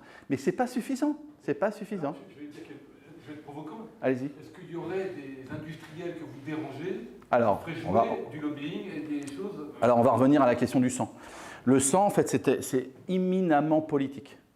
Donc, ce que je vous dis, c'est pas politiquement correct, mais je suis obligé de vous le dire. Et puis d'ailleurs, si vous voulez chercher par vous-même, vous allez trouver la réponse. Cherchez rapport d'activité de l'établissement français du sang. C'est public, hein, vous allez tomber sur le rapport d'activité. Regardez le chiffre d'affaires, 1 milliard d'euros. Donc vous donnez votre sang, on le vend. Une poche de sang, c'est publié au journal officiel. Hein. Tout ce que je vous dis, c'est vérifiable. Vous cliquez en fait prix du sang, décret d'application. En fait, un litre de sang, c'est à peu près 450 millilitres, c'est 200 €. Un litre de plasma, c'est 70 €. Et donc le chiffre d'affaires de l'établissement français du sang, c'est 1 milliard. Monopole d'État. Ensuite, quand vous donnez votre plasma, on va faire des médicaments du sang. Les immunoglobulines, les facteurs de coagulation pour les hémophiles, etc. 500 millions d'euros. Donc le marché du sang en France, c'est 1,5 milliard d'euros. Et je rajoute quelque chose, sans facture. La matière première, c'est vous. En fait, donc à un moment donné, alors, ce que je vous dis là, il faut donner son sang. Je ne dis pas qu'il ne faut pas donner son sang, etc. Mais il faut que vous ayez conscience de ça. Donc on dérange, oui, bien sûr. C'est une partie des blocages. Oui, et puis je vous invite à lire Une question là-bas. Oui, moi j'avais deux points. Alors justement, merci beaucoup, c'est passionnant, moi j'adore ça. Et quand on voit le potentiel, bon, je vois que vous allez en Inde, il y a peut-être moyen d'aller plus vite que vous. Ça y est, c'est parti. Dans d'autres pays, ou même les États-Unis, ils sont compliqués pour les mettre sur le marché, mais quand ils voient les montants financiers, ça doit encore aussi intéresser des gens. Vous avez eu des traités, donc des militaires et tout, il n'y a pas moyen aussi, par le côté militaire, parce que le sang en poudre pour aller au combat, je veux dire, moi je suis médecin militaire, bon. C'est ce genre de choses, quand on entend ça, il y a peut-être moyen chez eux aussi de... Alors je vais vous dire, je suis allé voir en fait, donc c'est pareil, donc les militaires en fait, quand... J'ai tout vécu en fait. Donc les premiers militaires qui sont intéressés, c'est la Navy américaine. Donc on a travaillé avec la Navy américaine sur le blast, les effets de blast pour savoir si les effets de blast, c'est en fait c'est les bombes dans des bateaux.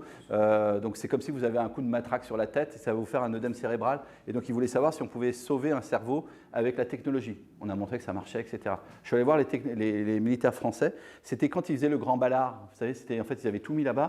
Et en fait en disant mais nous, on n'en a pas besoin. On n'est pas sur des terrains d'opération militaire. Ah bon? Et puis en fait, par contre, il y avait les forces spéciales qui disaient nous aussi, on en a besoin parce que nous, personne ne vient nous chercher s'il arrive quelque chose. Donc on est dans quelque chose de pas rationnel. On a des contacts avec Israël, on a des contacts, là j'ai des contacts avec l'Ukraine, etc., etc. Mais en fait, en France, on n'arrive pas. Et donc je ne sais pas. Alors, je ne sais pas en fait ce que je vous dis. Vous avez vu les résultats? J'ai publié tous ces résultats, j'ai communiqué, j'ai écrit ce bouquin, le président Macron est venu nous voir, tout le monde est au courant de ça, mais on a du mal à avancer, quoi. Et mon question, c'est sur les vers, parce que vous êtes allé assez vite sur la ferme à Noirmoutier.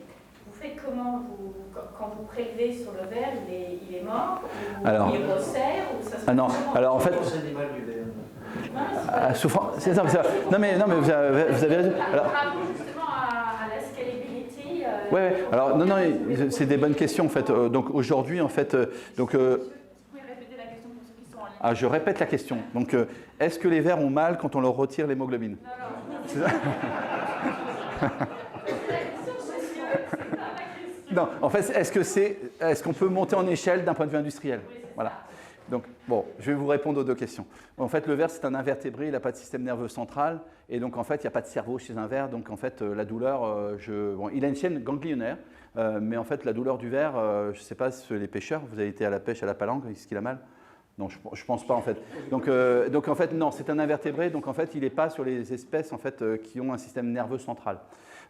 Ensuite, en fait, oui, en fait, la ferme, en fait, est capable, à terme, de faire 30 tonnes d'arénicole. Donc 30 tonnes, c'est comme les 450 millions, ça veut dire quoi? Ben, en fait, avec 750 kilos de verre, je réponds à la liste d'attente des Français en transplantation d'organes. Un petit flacon que je vous ai montré, ça fait à peu près le contenu de 20 arénicoles, donc par flacon. C'est des arénicoles de 5 grammes. Donc nous, ça y est, on est à l'échelle industrielle déjà, en fait, on produit des tonnes d'arénicoles. Après, en fait, cette ferme est capable de faire 30 tonnes. On a aussi en fait en capacité des visions d'acheter d'autres fermes ou de créer d'autres fermes, mais le process, on l'a complètement maîtrisé. Aujourd'hui, dans la nature, ce ver se reproduit une fois par an, en octobre-novembre. Nous, on a plusieurs cycles de reproduction par an. Donc en fait, on a 3-4 cycles de reproduction par an. Donc le process, il est complètement industriel. Les piscines que vous avez vues avec... C'est sexué, ces vers? Oui, ces vers sont sexués, donc on récupère, donc ça commence par, donc on a une nurserie dans laquelle en fait on a ces vers, on récupère les gamètes, ovocytes et spermatozoïdes, on fait de la fécondation in vitro, on a des larves, donc la larve en fait au débarrage est nageante, quand elle se dépose en fait sur le sédiment, elle devient benthique et elle se transforme en mini-vers. Et en fait on les garde quelques millimètres à l'intérieur d'un bâtiment qui est un laboratoire, et ensuite on les transfère dans les piscines en fait à l'extérieur. Et ensuite, il y a une sorte de barge, pour ceux qui connaissent, vous savez, les plates huîtrières. En fait, on a mis un système, on moissonne en fait le sable et en fait, on récupère ces vers dans les piscines que je vous ai montrées. Donc, tout est industrialisé déjà. Et le prélèvement, c'est industrialisé? Non, alors, aujourd'hui, pour répondre à votre question, en fait, les vers sont congelés. Et ensuite, en fait, on extrait par décongélation du ver. Donc, comme la molécule est extracellulaire, on crée un choc hémorragique. Et après, il y a tout un process en fait, d'extraction. Ça ressemble un peu au boulot du LFB, le laboratoire français de biotechnologie. Quand vous donnez votre plasma, ils vont le fractionner. Bah, c'est pareil. En fait, c'est à peu près les mêmes techniques que le LFB. Oui, une dernière question qu'on va peut-être prendre un dernier Tiernan. Est-ce que le coût de revient est raisonnable? Parce que une fois que vous avez fait cette année, la petite capsule, est-ce que vous arrivez à la vendre à un prix raisonnable pour l'Inde? Oui, alors juste pour vous donner, en fait, vous donner un rationnel aussi de tout ça. En fait, un grand brûlé, en fait, qui est sorti au bout de 3 mois, là, dans le cas présent, un grand brûlé, ça coûte à la sécurité sociale 1 million d'euros. Il va être hospitalisé pendant 18 à 24 mois. Nous, on l'a fait sortir pendant 3 mois. Donc, vous voyez l'échelle d'économie en fait, que l'on fait. Une opération de transplantation, ça coûte 70 000 euros. Une transplantation, une transplantation en fait, de rein, 70 000 euros en France. Aux États-Unis, 450 000 euros. Un cœur, 1,3 million d'euros. 1,3 million de dollars en fait, aux États-Unis. Donc, en fait, aujourd'hui, d'éviter que des gens reviennent plusieurs fois sur la liste d'attente, et qui multiplie les 70 000 euros, on peut aller en fait assez haut au niveau du prix. Donc le truc, c'est pas non plus d'être complètement en fait de rien gagner. En fait, c'est d'apporter une technologie, de démontrer que le bénéfice qu'on apporte aux patients permet d'économiser en fait des sous à la sécurité sociale. Donc, je ne sais pas si j'ai répondu à votre question, mais en fait, un dialysé, non mais si vous voulez le prix du produit, Est-ce que vous arrivez à faire un truc qui sera abordable? Oui, bien sûr. En fait, il est vendu aujourd'hui. En tout cas, Hémodelife est vendu dans les hôpitaux. Et en fait, ils sont très contents parce que ça fait énormément d'économies en fait, à la sécurité sociale. On va peut-être prendre une question Internet. Alors déjà, de moi-même, je vous remercie beaucoup parce que j'ai appris plein de choses, c'était passionnant. Et la plupart des messages qu'on a, c'est beaucoup de messages de remerciements. Donc, Merci à vous. Alors, on a Philippe qui demande si vous avez eu des ennuis avec la SPV. Donc la SPV, c'est la Société Protectrice des Vers. Évidemment une plaisanterie. Ok. Et on a Alberto qui demande si on saura un jour synthétiser. Alors, c'est une bonne question aussi, sauf que cette molécule, vous l'avez compris, c'est une macromolécule. Donc elle est constituée de 200 chaînes polypeptidiques différentes, donc 200 protéines. Donc on est capable d'en faire des morceaux. Donc moi j'ai travaillé sur tous les ADN complémentaires de cette chaîne, de cette protéine. Donc j'ai tous les cDNA pour ceux qui connaissent. Et donc on est capable aujourd'hui de faire des parts de gâteau de cet hexagone. Mais il n'y a aucune techno aujourd'hui dans le monde qui est capable de la synthétiser par génie génétique. Donc on est obligé aujourd'hui de l'extraire. Ça ne veut pas dire que demain, on ne sera pas capable de la faire par recombinaison, mais aujourd'hui, ce n'est pas possible. Les technos n'existent pas. On avait d'autres questions par là? Oui. Je m'associe à tous les remerciements qui vous ont été faits et à toutes les félicitations qui vous ont été données pour votre parcours, aussi bien de vie que professionnel. Vous nous présentez là ce que vous avez vous-même qualifié d'innovation de rupture. Je suis d'accord avec vous. Certaines innovations de rupture prennent, comme une greffe, et d'autres ne prennent pas. Et parmi celles qui prennent, selon les pays, ça peut prendre un temps moyennement long ou extrêmement long. Évidemment, la question que je me prépare à vous poser est compliquée, mais à votre avis, quel est l'ordre de grandeur du temps nécessaire dans l'évolution des mentalités sur Terre, dans les pays industrialisés qui soignent les gens, pour que la question des donneurs de sang soit, ou du manque de donneurs de sang, soit définitivement résolue par l'utilisation de la molécule que vous avez découverte? On parle de 20 ans? On parle de 5 ans? C'est marrant, 50 ouais. ans? Alors je vais vous répondre, parce qu'il y a un philosophe qui a déjà répondu à cette question, et donc qui s'appelle Schopenhauer. Schopenhauer a répondu à cette question. Pardon? Pas un optimiste, Schopenhauer. Ouais, mais là, c'était, en fait, il va répondre à la question. Donc, et donc, en fait, Schopenhauer dit qu'en fait, une innovation de rupture passe par 3 phases. La première phase, en fait, pendant 6 ans, Frank Zal était un abruti. Il va sauver des vies avec un ver marin. Donc ça, c'est le ridicule, en fait. Donc il faut tenir, hein, parce que là, il y a mes enfants qui sont dans le fond de la salle. C'était aussi les enfants de l'abruti de service. Ma femme, c'était mon épouse, et elle était mariée avec un abruti. Donc ça, c'est 6 ans. Et donc il faut tenir, parce que vous êtes sur un chemin, et puis en fait, comme vous savez que vous avancez, 6 ans. Déjà 6 ans, il faut tenir. Ensuite, la NSM arrive en disant, mais oh là là, il n'est pas déjà mort, donc qu'est-ce qu'on va lui pondre comme régulation? 6 ans. Donc 6 ans discutant avec la NSM en disant si nous transfusent avec l'hémoglobine d'Arénicole, on va tous se creuser sur la plage et on va s'enterrer dans le sable. Donc 6 ans. Et maintenant, vous savez ce que les gens disent? Non, je suppose que vous allez me le dire. Je vais vous le dire. Les gens ils disent j'y avais pensé avant toi. Donc que ça allait marcher. Et donc en fait, tout ça, pour vous donner une idée, c'est 20-25 ans de développement. Les innovations de rupture mettent 20-25 ans pour arriver sur le terrain. 2 exemples précis. Moi, là, ça y est, parce que maintenant, en fait, le produit est dans les blocs opératoires. Donc, vous voyez, nous, on a gagné 5 ans. En 15 ans, on a réussi à mettre un produit sur le marché. Donc, 15 ans au lieu de 20 ans. Donc, on a gagné 5 ans. Et donc, aujourd'hui, je voulais dire pour que ça soit suffisamment développé pour que ça soit vraiment... Alors, vous avez raison. Ouais, alors là, on est encore confronté à des choses, etc., etc. Donc, on se bat encore. Mais moi, j'espère que si demain, moi, je suis prêt à mettre le produit sur tout le marché. Donc, par contre, je vous dis, 6 ans pour avoir une autorisation en fait en France, plus de 6 ans, 3 mois, de 3 à 6 mois en Inde. Donc, je me dis que peut-être... alors, en Chine, je ne suis pas encore allé en Chine, mais en Inde et en Arabie Saoudite, je vais déjà avoir les autorisations au bout de quelques mois. Pardon? 15 jours en Chine. C'est possible.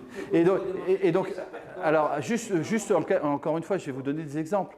Donc, le vaccin d'ARN messager que vous avez tous utilisé dans cette salle, ça fait 38 ans qu'on sait qu'il a fallu le Covid pour dire qu'on va faire des vaccins.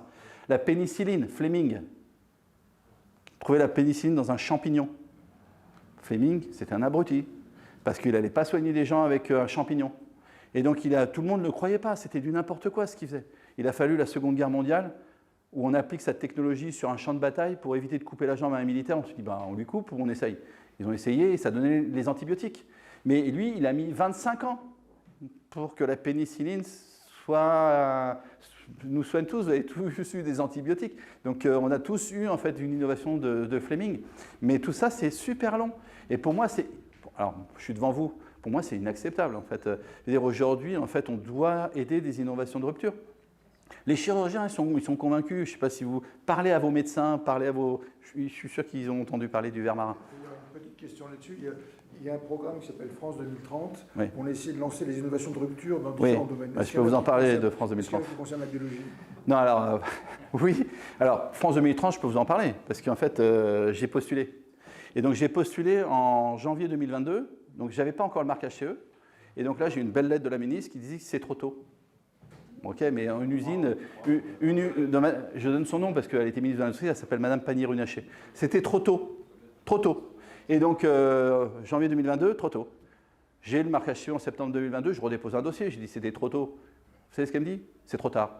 Donc en fait, on est entre trop tôt et trop tard. Donc à un moment donné, en fait, franchement, c'est une ineptie. Moi, je ne comprends plus ce pays. Je me bats pour cette France. J'ai envie d'industrialiser. Je suis là, rester en France. Aujourd'hui, je vous avoue que je suis un peu marre. Et donc, à un moment donné, je suis allé en Inde en fait, au mois de novembre. J'ai vu le conseiller en fait, du Premier ministre Modi qui m'a demandé de lui parler, qui me dit, écoutez, monsieur Zal, on a fait la due deal sur votre techno. On connaît votre techno. Vous allez venir en Inde. Vous avez besoin de quoi? On vous construit l'usine. Vous avez juste à payer le loyer. Et vous allez faire du Made in India. Ben, on va peut-être aller en Inde. Ça sera peut-être plus rapide que la théorie de Schopenhauer. C'est pas une question, c'est dans la continuité de ce que vous exposez, qui est une ineptie absolument.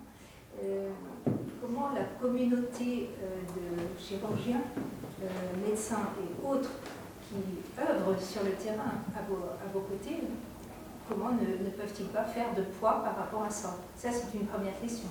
Alors, la première question, c'est le partenariat à l'étranger. Donc, vous le commencez, on a bien compris, en Inde et Arabie Saoudite. Réellement, c'est, je dirais, une incitation à la fuite des cerveaux.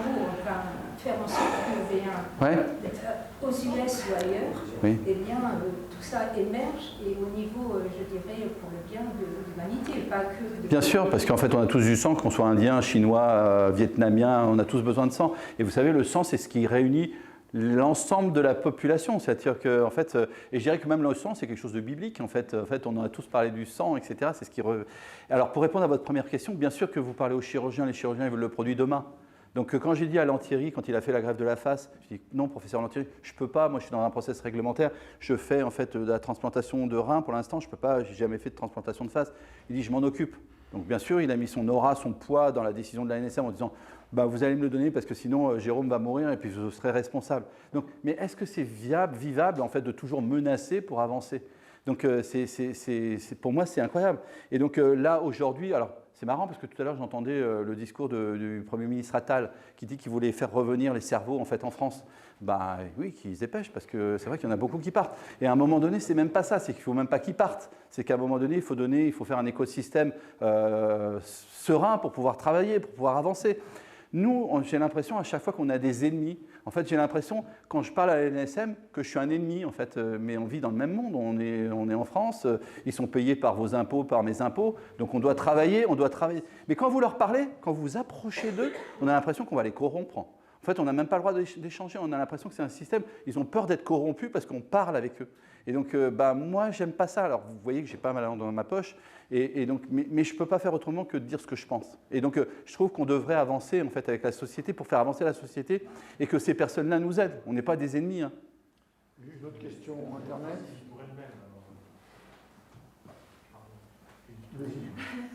Alberto qui dit l'utilisation de ce procédé permet de sauver des vies pour partie dans l'urgence. Le sang n'est pas que l'oxygénation, par conséquent, nous aurons à mon sens toujours besoin de sang. Alors, il a complètement raison, c'est ce que je disais tout à l'heure, c'est qu'aujourd'hui, nous, on s'intéresse, le sang, c'est un liquide physiologique complexe. Donc, une des fonctions, c'est vraiment de transporter l'oxygène, mais c'est aussi la défense immunitaire, les globules blancs, c'est aussi la coagulation, les facteurs de coagulation. Ça se retrouve principalement dans le plasma, pas dans les culoglobulaires. Par contre, vous n'allez pas mourir parce que vous n'allez pas mourir immédiatement parce que vous manquez de globules blancs. Vous allez mourir immédiatement parce que vous ne pouvez pas être oxygéné. Donc en fait, un choc hémorragique sur la route, c'est pas parce que vous allez manquer de plaquettes sanguines ou de facteurs de coagulation, c'est qu'à un moment donné, il faut vous remplir pour respirer. Donc ce qui est le plus urgent dans le sang, ce qui vous fait vivre ici dans cette pièce, c'est de capter l'oxygène de cette pièce pour aller l'apporter à vos muscles et à vos cellules. Donc oui, c'est vrai, on aura toujours besoin de plasma, de facteurs de coagulation pour différentes applications, mais je dirais que ça, on arrive maintenant à les synthétiser. Hein. Et par contre, des globules rouges, on ne sait pas faire. On va prendre quelques questions parce qu'il faudra aussi laisser reposer notre... Oh, ça va, vous savez, je suis chaud là, donc je peux parler. Régis, qui est devant. C'est pas trop une question, mais vous êtes peut-être un peu trop modeste parce que je crois que vous avez eu un prix récemment. Oui. Alors oui, oui, on a eu. Alors ça, c'est aussi intéressant, c'est qu'on a eu plein de prix. Puis en fait, au mois de décembre, on a eu le Grand Prix Galien, le prix Galien. Donc, qui nous a été remis au Val-de-Grâce. Le prix Galien, en fait, alors on était contents parce qu'on était les petits nains et Marina à côté de Sanofi, Gilead, Pierre Fabre, qui ont eu aussi, en fait, pour des différents produits. Et nous, on a eu le prix Galien. Le prix Galien, il faut savoir que c'est l'équivalent du prix Nobel de la pharmacie. Et donc, en fait, on nous a identifié en fait, dans nos technologies et modes de lave comme une innovation de rupture. Et donc, ouais, voilà, on a eu ce prix Galien. Donc, oui, on est. Alors, on était contents, mais en fait, le chemin n'est pas arrêté. Hein, donc, on continue à. Non, oui. J'avais deux questions. Que dirait la NSM si elle était dans la salle? Parce qu'elle a peut-être des raisons quand même pour être aussi raisonnable. Alors, oui, Et autre question, comment arrivez-vous à convaincre vos investisseurs de rester avec vous? Alors, deux questions. Alors, une question autour de la NSM. Qu'est-ce que dirait la NSM si elle était dans la salle? Et la deuxième question, en fait, c'est sur comment j'arrive à convaincre des investisseurs. De rester. Alors, vous êtes de la NSM? Non, bon, ok. Bon, donc en fait, ce que je leur dirais, c'est que c'est vrai qu'en fait, la NSM, on tape dessus. C'est-à-dire que vous avez entendu Servier, en fait, vous avez entendu les prothèses PIP. En fait, il y a des méga scandales sanitaires, d'accord? Et les premiers qui sont visés, c'est l'Agence nationale de sécurité du médicament. Vous avez pris une mauvaise décision, donc vous êtes les coupables. Vous avez parlé à M. Servier, donc vous êtes les coupables. Donc en fait, le problème, c'est qu'on les culpabilise tout le temps. Par contre, on ne leur dit jamais, vous avez pris une bonne décision, c'est super, vous avez sauvé les doigts de cette femme. Et donc, en fait, je pense qu'à un moment donné, il faut aussi qu'ils soient dédouanés. Alors, bien sûr, s'il y a eu des fautes pénales, il faut aller jusqu'au bout. Mais de prendre une décision, à un moment donné, ça engage. Et de ne pas prendre de décision, on ne fait rien, on ne peut pas être accusé. Donc vous voyez, c'est super délicat, ils ont une position super délicate. Donc, mais par contre, je peux vous dire qu'en fait, il faut qu'ils discutent avec la population. Encore ces gens-là, encore une fois, c'est vous qui les payez, c'est moi qui les paye. En fait. Donc ils sont au service de la population. Donc ils doivent, vous voyez cette femme-là, en fait, quand ils me disent, vous ne pouvez pas envoyer le produit sans nous. Non, on ne peut pas prendre sans vous, parce qu'en fait, aujourd'hui, vous êtes l'autorité réglementaire. Vous me dites oui, je l'envoie. Vous me dites non, je ne l'envoie pas. Donc prenez vos responsabilités. Donc je leur dirais, on n'est pas ennemis. Donc voilà, je ne sais pas si ça allait convaincre, mais je ne suis pas ennemi de la NSM. J'ai envie que mon pays avance et qu'on sauve le plus de vies possible. Maintenant, comment j'arrive à convaincre les investisseurs? Je vais vous répondre en fait sur quelque chose qui m'a beaucoup marqué. C'est qu'à un moment donné, en fait, il y avait des possibilités de sortie de certains investisseurs. Donc on a un pack d'actionnaires et puis en fait, ils ont le droit de se vendre dans les groupes d'actionnaires, etc. Et puis il y a des investisseurs qui me disent, mais ouais, c'est vrai que je suis là depuis 15 ans, mais si je vends, je ne te verrai plus. Et en fait, on est devenu, en fait, c'est plus qu'un investisseur, c'est plus qu'un investissement, c'est une histoire. En fait, nos investisseurs, en fait, sont là pour ce qu'on est en train de développer, en fait, pour sauver des vies. Et un jour, en fait, en 2007, quand je vous ai parlé des finisseurs Angel, il y a une personne qui est venue me voir et qui me dit, écoute, nous, on a entendu parler du Buzuc, nous, on connaît le Buzuc, tu veux sauver des vies, nous aussi, on va sauver des vies avec toi. Et donc, en fait, c'est leur parler comme je vous parle, c'est-à-dire que d'avoir en fait une relation avec mes actionnaires qui est directe. Ça va, je leur dis, ça va pas, je leur dis aussi. Donc en fait, c'est rien de caché, c'est d'être complètement transparent. Et donc c'est un discours en permanence. Donc moi, je suis très très proche de mes actionnaires. Alors, qu'est-ce qu'il y a? Il y a peut-être d'autres questions. Oui, madame, là. Oui, vous nous avez présenté avec une manière très passionnante toutes les opérations que vous avez faites, mais c'est toujours sur un organe externe qu'on remet dans un corps. Alors qu'il y a aussi beaucoup d'opérations où il y a des problématiques de cicatrisation qui sont de rabouter deux parties d'un organe en interne, et c'est encore à l'heure actuelle la raison de nombreux échecs d'opérations. Est-ce que c'est une stratégie par vous travailler là-dessus, ou est-ce que c'est une autre difficulté? C'est une autre difficulté. C'est-à-dire qu'en fait, quand vous... Alors oui, donc on parle en fait de la réglementation. Pourquoi on ne fait pas de la cicatrisation interne on peut réparer un organe quand il y a une plaie sur un organe ou... Alors, oui, parce qu'en fait, on est en fait dans la réglementation. Donc, vous savez, il y a plusieurs choses dans la réglementation. Soit c'est un réactif de laboratoire, soit c'est un dispositif médical, soit c'est un médicament. On a essayé le plus possible de rester dans les dispositifs médicaux. Les dispositifs médicaux, en fait, ça répond à une norme qui dit qu'il ne faut pas que ce soit pharmacologique, métabolique ou immunologique. Si vous n'êtes pas ça, vous êtes un dispositif médical. Si vous êtes au moins un de ça, vous êtes un médicament. Et donc, en fait, on a essayé le plus possible de rester dans le dispositif médical, sauf que finalement, on s'aperçoit qu'aujourd'hui, vous savez, donc moi j'ai subi 3 changements de réglementation. On parle beaucoup de la réglementation avec les agriculteurs, mais moi j'ai subi 3 changements de réglementation en 15 ans. Et donc, en fait, c'était un PTA pendant 5-6 ans, c'était un PTA, après c'était un MDD, maintenant c'est un MDR. Aujourd'hui, on est dans un truc qui s'appelle le Medical Device Regulation. En fait, et donc aujourd'hui, en fait, on est quasiment dans du médicament. Donc, ça viendra peut-être, mais aujourd'hui, on a suffisamment d'applications pour pouvoir éviter de se noyer dans ces applications qui sont peut-être super importantes, mais peut-être ponctuelles, et ce qui pourrait être développé peut-être par d'autres, puisqu'on a la molécule. S'il y a des équipes de recherche demain qui veulent développer cette techno, nous, on peut les aider. On a aujourd'hui, je crois qu'on a 150 collaborations qui sont ouvertes dans le monde sur le cancer, le glioblastome, sur même des choses, en fait, on parlait tout à l'heure de l'énergie. Donc, en fait, on a plein d'applications différentes. Et aujourd'hui, en fait, on a des collaborations de recherche avec des labos dans le monde entier. Alors, on va prendre nos 2 dernières questions. Non, c'est passé. On a 2 qui reviennent. Alors, allez, les 2 qui reviennent, là, qui... Moi, c'était en termes de brevet, parce que vous avez mentionné au début, vous avez fait breveter quelque chose. Là, le verre, tout le monde, il y en a partout sur les tâches. Comment est-ce que vous êtes encore petit? Comment est-ce que vous faites pour vous protéger Alors, Emarina, et c'est bien protégé, hein, on a 63 brevets qui sont déjà délivrés dans le monde. Notre cabinet, si vous le connaissez, c'est le cabinet Lavoie, en fait, qui est bien connu dans les biotech. Alors, il y a quelque chose que vous avez dit qui est vrai et qui est faux. C'est-à-dire qu'en fait, on a appris que dans l'API, la propriété intellectuelle, qu'on n'a pas le droit de breveter la nature. Mais il y a plein de choses qui permettent de procéder à la nature. C'est-à-dire que moi, je n'ai pas breveté la molécule naturelle. Les cDNA, les ADN complémentaires qui codent pour la molécule, qui ne sont pas des gènes, donc ils ont vu la main de l'homme ou de la femme en fait, pour aller en fait, extraire ce gène-là, ça c'est brevetable. Et à partir de ça, la structure quaternaire d'une protéine, c'est brevetable. Donc en fait, en englobant des choses qui ne sont pas naturelles, qui ont été découvertes par le cerveau ou par le cerveau de l'homme, ben, on arrive à protéger tout ça. Et donc aujourd'hui, en fait, on est bien protégé. Il y a 63 brevets qui protègent la techno dans le monde. Alors, dernière question. Oui, moi je veux savoir comment est-ce que vous faites pour éviter que les Chinois soient en train de construire la même usine en 4 fois plus grande et qu'ils n'ont des marchés dans la semaine prochaine avec vos produits. Ce qui vous empêcherait de devenir le sauveur de l'humanité que vous êtes déjà. Alors c'est vachement intéressant ce que vous dites. Vous savez, les Chinois, ils peuvent tout copier. Donc c'est pas parce que vous avez des brevets qu'ils ne vont pas vous copier. Oui, bon, on a travaillé, et puis on voit d'ailleurs, donc nous on suit vraiment la biblio, tout ce qu'on est en train de faire, ils sont en train de le refaire derrière avec d'autres choses, etc. Mais ça fait partie de la vie, ça. Donc à un moment donné, nous, il y a 2 choses qu'on n'a pas brevetées. D'ailleurs, je n'en ai pas parlé beaucoup, et c'est pour ça que je ne voulais pas... C'est comment on élève ces vers, en fait. Donc ça, on n'a pas breveté le process de zootechnie, de comment on a plusieurs cycles de reproduction par an, etc., etc.